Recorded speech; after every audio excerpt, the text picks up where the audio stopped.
What's up, Totem Pole Nation? This is Lambo and Matt's World of Sports. We are getting into our teams today. The women's basketball team of Virginia Tech, who just unveiled their Final Four banner and their ACC Championship banner the other night in Castle, this beautiful stadium that you see, or Coliseum that you see behind Lambo and I.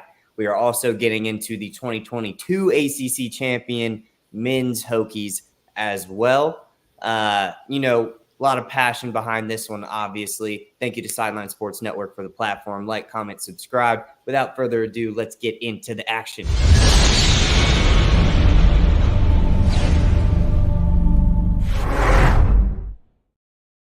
All right. Well, let's get into the women's. Obviously, you've been in Blacksburg for 5 years. You paid attention to the women's more than I have, and I'm very, very impressed with this women's team. I watched that Final Four game, and it was heartbreaking. But now with basketball, I'm gonna start paying attention to this women's team. Women's basketball in general is great. Now I pay attention to the UConns and the South Carolinas, the Dawn Staleys, and all that stuff. I pay attention to that. But when it comes to Virginia Tech women's basketball, do they have a chance to win it all this year? Yes, they do. They had a chance last year. So obviously they got either draw was going to be tough in the Final Four. You're either playing LSU, the eventual champions, or you're playing, Caitlin Clark dropping 40 a game in Iowa, who the Hokies do play, I believe, this weekend in Charlotte. So that'll be a big game. The reason I'm emphatic in the yes is because we are returning two-time All-American, two-time ACC Player of the Year, Elizabeth Kitley. We're returning one of the best players in all of college basketball, men and women last year, Georgia Amore, our point guard from Australia. Both of those came back for their senior years, as well as Kayla King, who's been a consistent guard. She can shoot the lights out of the ball. And then on top of that, we brought in 4 top 100 recruits. We had a top 15 recruiting class. Clara Strack, I believe. Yes, she's a 6'5" freshman. And Kenny Brooks, the head coach for the women's team, was very glowing in his reports on her. He said that the similarities between her and Elizabeth Kitley are very, very close. And he would say when Liz was a freshman, Clara is ahead of her progress right now. So obviously there's a lot that goes into Kitley becoming a 2-time ACC Player of the Year, 2-time All-American. But it is nice to hear that this top 100 class that we're bringing in is full of dogs like we expected. There's, 3 other top 100 players as well. And then we also brought in a transfer, Matilda Eck. She is a sniper, sharp shooter. So just looking at the construction of this team, you have Liz at the 5, obviously, and then you have Georgia at the 1. You now have Kayla King on one side and Matilda on the other, 2 girls that can shoot the lights out of the gym, as well as your point guard who scored the most 3-pointers in Virginia Tech history, and I'm pretty sure the most 3-pointers in the women's tournament in a certain game or something like that. Like, she is an assassin as well. So when she's on the fast break, which happens a lot in the Virginia Tech game plan, there's a lot of transition basketball. They don't really slow down. It's heavy. It's fast, And so when they're on transition and you have the option of going downhill, which Georgia can finish the best, or like the best of them in college basketball, you can dish it to the left to Meredith, who's shooting at 40% from 3, or 43%, forgive me. And then you can shoot it to the right as well to Kayla King, who's a career 40% 3-point shooter as well. You can pop it. You have Liz, who's like 6'5" down there as well. I'm just like imagining the games that you can play off the screen with this team. There's just so much versatility when it comes to being able to drive to the cup, dishing it out to shooters in the corner. And, you're going to have to double Elizabeth Kitley. Like, there's a reason she's a 2-time All-American. There's a reason she's won ACC Player of the Year twice in a row. It's because she's the best player in the ACC and one of the best players in the country.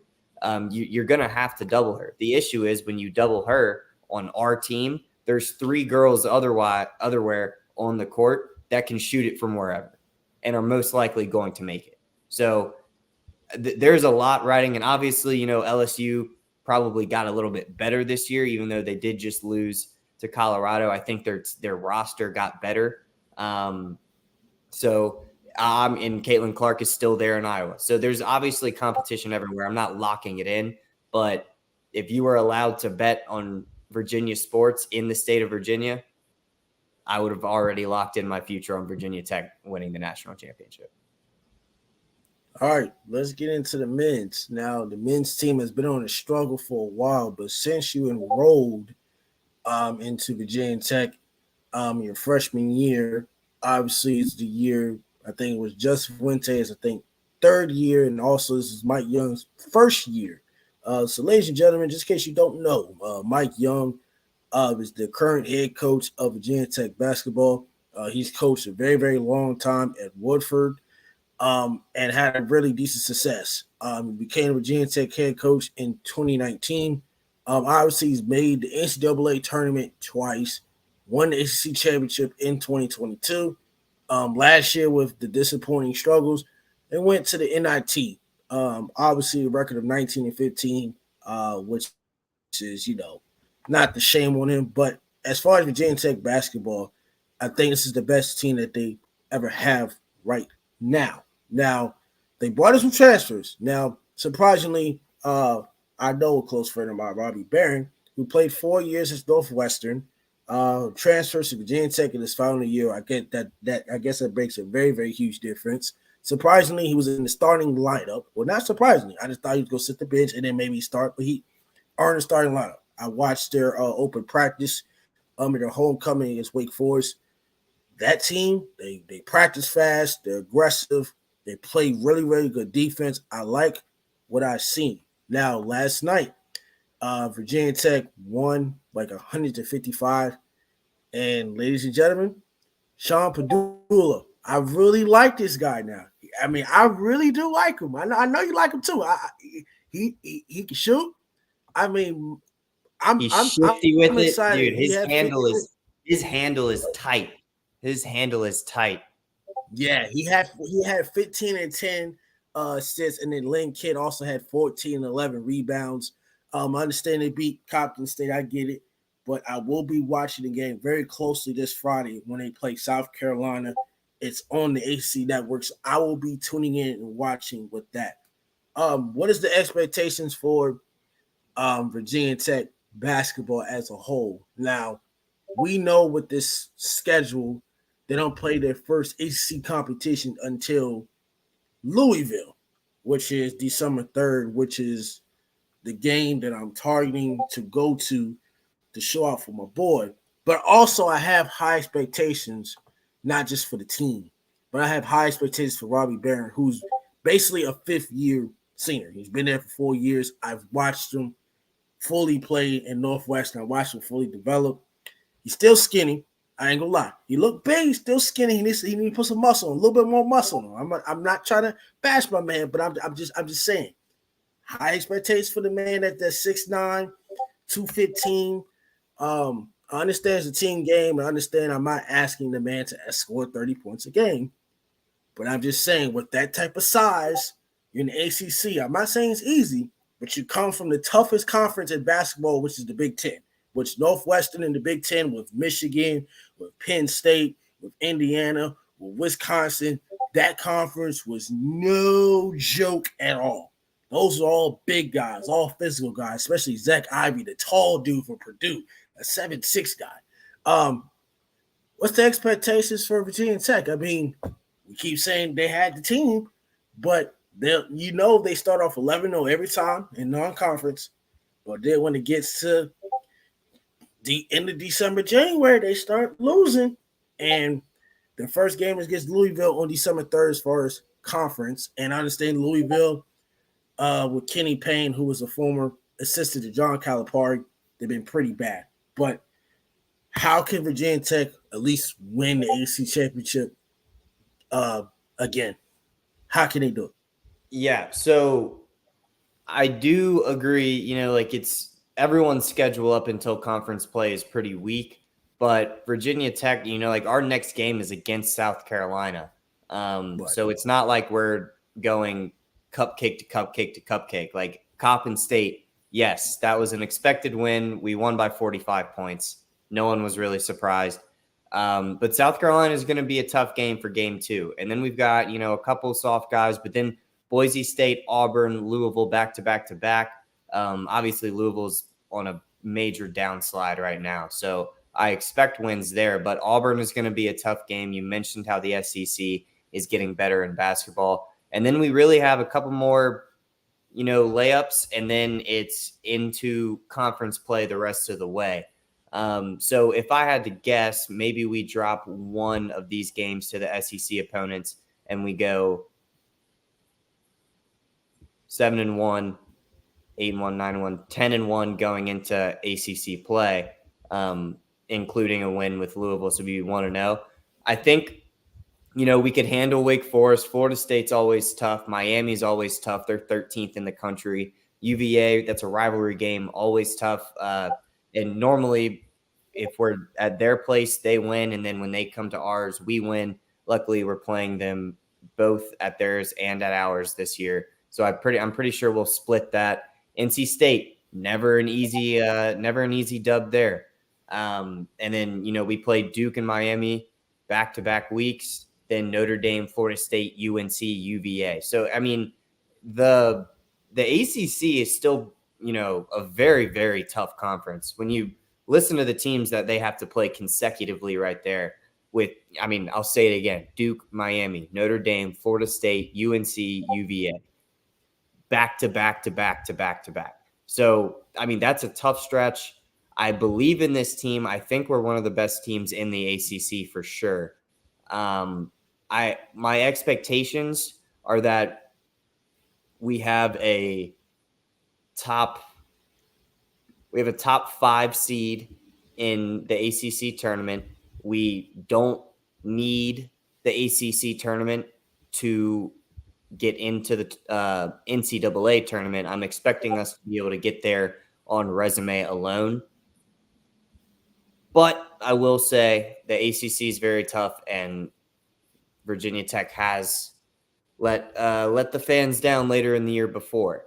I will, though, add this team in particular. Obviously, the loss of Rodney Rice was huge, but I don't know how many minutes he was really going to play. So Sean Padula, obviously point guard 1, he's the guy that runs this team. But part of the issue last year with Sean Padula was that we were expecting him to do so much. He was playing like 35 minutes a game. He just got run into the ground, basically. This year, with the addition of Nickel, who can play at the 3 and the 2, and then freshman Rechsteiner, we saw him come out there in pretty much garbage time, but he can still shoot the lights out of the ball. It was the reason he was such a highly touted recruit.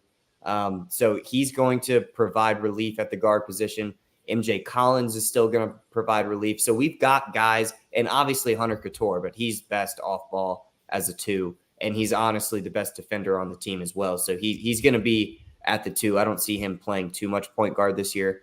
But I do think that we have enough depth in the guard room to where it won't be Padula being run into the ground. We've got guys that can give relief. And then also when you look at the big men, Lynn Kidd obviously showed out, and he's been steadily getting better. I think this is his 4th or 5th year in college basketball. So, he's a veteran presence that's going to be a consistent producer. And then, just guys sprinkled in. NJ Collins didn't have the best offensive night, but he's really good on defense, and you've seen him get better as he's gone along. John Camden is a sophomore. I don't think we'll expect him to play too much. And then your boy Robbie, offensively, we're going to get better. I know we're going to get better. He needs some work offensively. My God, he needs some work offensively. But he can play defensive rebound. Yeah, he can. And he's a great big body. He's a big body. He's a presence on defense for sure. And dude, every time he pulled up to shoot, I thought it was going in. Like, it looks good out of his he hand. struggled. Hey, look, he struggled with that for 4 years. Every time he's wide open, he'll miss that joke. I don't know what the fuck happens with him, but it's just We'll like have anxiety to talk to him. increases. We'll have to talk to him about it. Yes. So yeah. Anyways, I like what he brings to the team outside of obvious jump shooting struggles. He's like 6'10" or whatever, so he's not 6'9". He's not the guy out there that we're looking to take jump shots all the time. You know, especially if you have Padula, you have Couture. Couture's the best shooter in the ACC and one of the best in the country. That's not even a biased take. That is statistically proven. So he is, he's the reason that not the reason, but he's the biggest reason we beat Duke in the ACC Championship 2 years ago. He had 33 points. Like, he's a dog. He can do it on offense. And like I mentioned, he's our best defender as well. He's a true 3-and-D guy. And he's one of the best players in the ACC. So back to my expectations, I think this is a team that's going to make the tournament on merit. They're not going to have to, win the ACC tournament to make it. I think they make NCAA just based on how they play. I don't see it falling off like last year because we have more depth. And it's all good things, I'm thinking, for the Virginia Tech basketball team right now. You would expect a little bit more negative vibes after losing one of the best recruits that's ever stepped on campus in Rodney Rice. But it's not the end of the world. It is what it is. This is still a very good basketball team. Yeah, I will be paying attention very, very closely to college basketball. That not only my boy is on the team, but just in general, because I think college basketball needs to put a little bit more respect earlier in the season. I know the NFL is going on and college football is going on, so we don't really pay attention to these type of things. But on here, we're going to pay attention to a little bit of college basketball. Also, yes, Enter Sandman. Everybody knows Enter Sandman at Lane Stadium is the best entrance in college football. Yes, it is. But let me tell you about Enter Sandman in Castle Coliseum. You can pick any ACC game you want. If it's an in-conference game, Enter Sandman in Castle Coliseum is one of the most electric starts to a game in America. The crowd is going. Obviously, the jumping is a trademark. And then when it gets to the lyrics, the first verse goes as well. And then they cut it off as they're tipping the ball off. The entire Coliseum continues to sing for the entire first possession. It's electric, dude. If you get goosebumps at Lane Stadium, you will get goosebumps at Castle Coliseum. You have to imagine it's 10,000 people in a closed auditorium. That sound bounces, dude. And if the goosebumps it rivals the football game. I'm not going to say it's better than the football game because that is an actual earthquake that registers in Blacksburg. But Castle is a very close second. If you haven't experienced a basketball game in Blacksburg, you need to do it. ACC opponents, big-time opponents at home, one of the best atmospheres in the country. Men's and women's. We pack out our women's team too. So just putting everybody on notice. Enter Sandman is not just a football song. That is a basketball song, and we get lit to it every time. I will witness that firsthand. What's it called?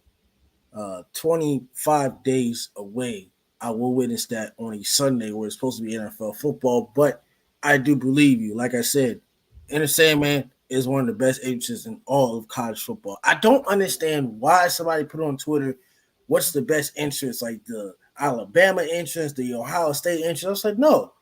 The number one that even if I went to an Ohio State game and an Alabama game and a Georgia game or Auburn, whatever they had, I said, you don't understand. When it comes to Virginia Tech, Enter Sandman, football, you just don't understand how passionate those fans are. Nobody will ever sell out. Nobody will ever sell out tickets with a losing record. Nobody is ever going to sell out tickets with a losing record. Tech is 1-3. Oh, home game sold out. Tech is 1-4. Home game sold out. Oh, Tech is 4-5. The next home game against NC State in the next 2 weeks, I bet you'd be sold out. I think it's already sold out. It's already sold out. And here's, dude, already? And I'm telling you, the passion